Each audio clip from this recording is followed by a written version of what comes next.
का अजीबोगरीब पेड़ था। इसकी पंक्तियां सुनहरे रंग की थी और उस पर सुनहरे पंख वाली चिड़िया रहती थी। इस नारियल के पेड़ की खास बात यह थी कि उस पर 3 सुनहरे नारियल लगे हुए थे। एक नारियल के पानी से किसी की भी कोई भी बीमारी ठीक हो सकती थी, दूसरे नारियल से कोई भी इच्छा पूरी की जा सकती थी और तीसरे नारियल में था जहर, जिसे पीने से इंसान की जान जा सकती थी। इस नारियल के बारे में गांव में किसी को भी कुछ खबर नहीं थी, लेकिन पेड़ पर रहने वाली सुनहरी चिड़िया को ये बात पता थी। इस पेड़ के आसपास कुछ लड़के खेलकूद किया करते थे। उन्हीं में से एक लड़का था सचिन। सचिन को इस नारियल के पेड़ से बड़ा लगाव था।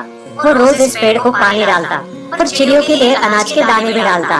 बाकी दोस्त खेलने के बाद घर लौट जाते, लेकिन सचिन इस चिड़िया से बातें करता। अब दोनों में अच्छी दोस्ती हुई थी। एक बार सचिन ने उत्सुकता से चिड़िया से पूछा, ये नारियल का पेड़ अलग क्यों दिखता है और आंखें एकदम अलग सुनहरी हो, ऐसा क्यों? मैं इस पेड़ पर पैदा हुई हूँ, इसलिए मेरे पंख सुनहरे हैं। ये सुनहरा रंग मुझे इस पेड़ की पत्तियों में छुपाता है और मैं शिकारियों से बचती हूँ। एक दिन सचिन अकेला उस नारियल के पेड़ के पास आया। वो बहुत उदास था। उसे उदास देखकर सुनहरी चिड़िया वहां आई। क्या बात है दोस्त, उदास क्यों हो? कोई परेशानी है?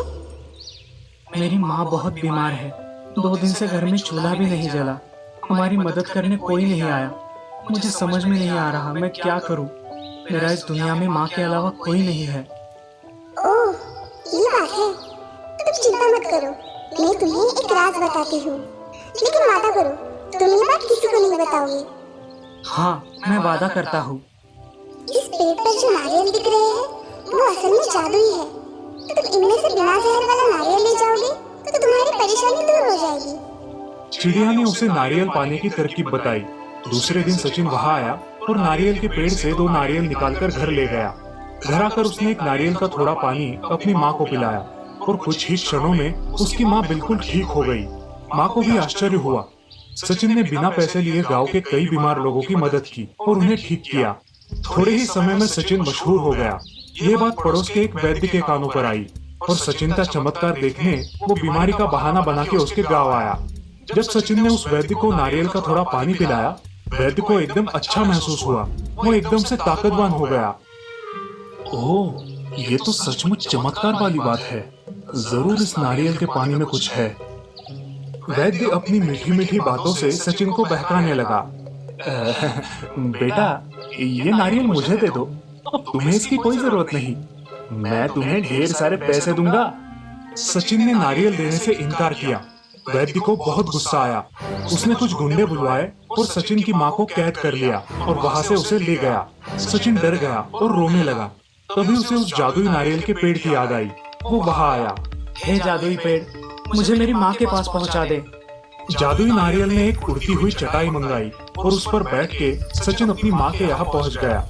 सचिन ने बड़ी हिम्मत से अपनी माँ को वहां से छुड़ाया। दोनों उस उड़ती हुई चटाई पर बैठ के घर वापस आ गए। वैद्य गुस्से से तिलमिला गया। उसे अपनी हार हजम नहीं हुई। इस लड़के के पास जरूर कुछ ना कुछ जादू है, मुझे पता करना ही होगा। वैद्य ने सचिन पर नजर रखना शुरू किया। सचिन जहाँ जहाँ जाता वो उसका पीछा करता। एक दिन सचिन का पीछा करते हुए वो नारियल के पेड़ तक पहुँच गया और सारा राज जान गया। अगले ही दिन वैद्य सीढ़ी लेकर नारियल के पेड़ के यहाँ आया। अब मैं दुनिया का सबसे शक्तिशाली इंसान बनूंगा। सारे नारियल तोड़ लेता हूँ। जैसे ही वैद्य ने नारियल के पेड़ को सीढ़ी लगाई, वो जलकर राख हो गई। वैद्य डर गया। फिर हिम्मत जुटाकर उसने पेड़ से कहा, हे नारियल जी, मैं एक वैद्य हूँ। मैं गरीब लोगों की सेवा करना चाहता हूँ। अगर आप मुझे आपके जादुई नारियल देंगे तो मैं गरीब लोगों की खूब सेवा करूंगा।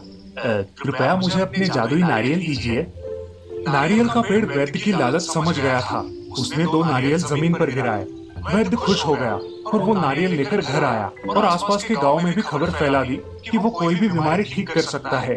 धीरे धीरे उसके घर पर लोगों की भीड़ जमा होने लगी। वैद्य लोगों को थोड़ा थोड़ा नारियल का पानी पिलाता और उनसे ढेर सारे पैसे लेता। गरीब लोग परेशान हो गए थे क्योंकि वैद्य सिर्फ अमीर लोगों का ही इलाज करता था। तभी एक दिन अच्छे नारियल का पानी खत्म हो गया। उसने सोचा कि दूसरे नारियल में भी वैसे ही अच्छा जादुई पानी होगा। लेकिन जैसे ही उसने उस नारियल से बीमार लोगों को पानी पिलाया, लोग मरने लगे। सब लोग बहुत गुस्सा हो गए और उन्होंने वैद्य की मिलकर पिटाई की। सारे गांव वाले सचिन के घर दौड़ते हुए आए। सचिन ने अच्छे नारियल से प्रार्थना की कि सारे मरे हुए लोगों को जीवित करे, और धीरे धीरे मरे हुए सारे लोग जीवित हो उठे। सारे गांव वालों ने सचिन की जय जयकार की। अब गांव में फिर से खुशहाली छा गई। जादुई पेड़ का एक रहस्य था कि वो सिर्फ सच्चे मन वालों की ही सुनता था और उन्हें ही सहायता करता था। सचिन का मन एकदम मासूम और साफ पानी जैसा निर्मल था। सचिन ने सारे नारियल वापस पेड़ को दे दिए और खुशहाल होकर अपनी पढ़ाई में जुट गया। तो देखा दोस्तों, सच्चे मन से की गई सेवा ही भगवान को प्यारी होती है और इंसान को भी महान बनाती है।